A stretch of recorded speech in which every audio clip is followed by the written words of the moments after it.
Hi friends, మీకు video నచ్చినట్లయితే ఈ వీడియోని లైక్ చేయండి, సబ్స్క్రైబ్ చేయండి. నయని చాలా బాధపడుతూ బాల్కనీలో నిల్చొని గాయత్రి దేవితో మాట్లాడుతూ ఉంటుంది. పౌర్ణమి వరకు నేను మణికాంతగిరికి వెళ్ళలేని పరిస్థితి. పౌర్ణమి వరకు ఆగాలి అంటే చాలా భయంగా ఉంది అమ్మగారు. ఈ లోపల ఆ గజకండ బాబుగారి ప్రాణాలకి ఏమి హాని తలపెడతారో అని నాకు చాలా భయంగా ఉంది. ఏం చెయ్యాలో నాకు ఏమీ అర్థం కావటం లేదు. నాకు చాలా భయంగా ఉంది అమ్మగారు అని నయని విశాల్ గురించి బాధపడుతూ ఏడుస్తూ ఉంటుంది.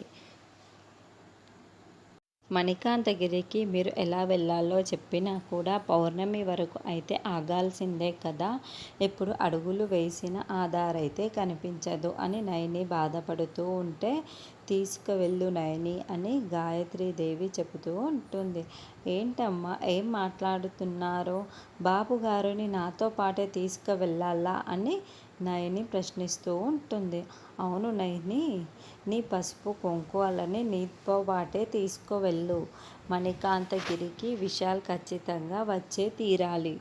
నీ పసుపు కుంకాలతో పాటు నీ కూతురు కూడా నీతో పాటే మణికాంతగిరికి రావాలి నయని అని గాయత్రీదేవి చెప్తూ ఉంటుంది.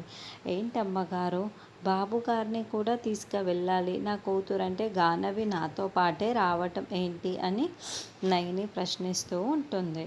గాయత్రి నీ కూతురు కాదా నయని అని గాయత్రీదేవే ప్రశ్నిస్తూ ఉండటంతో నయని ఒక్కసారిగా షాక్ ఇంకా వింటూ ఉండిపోతుంది.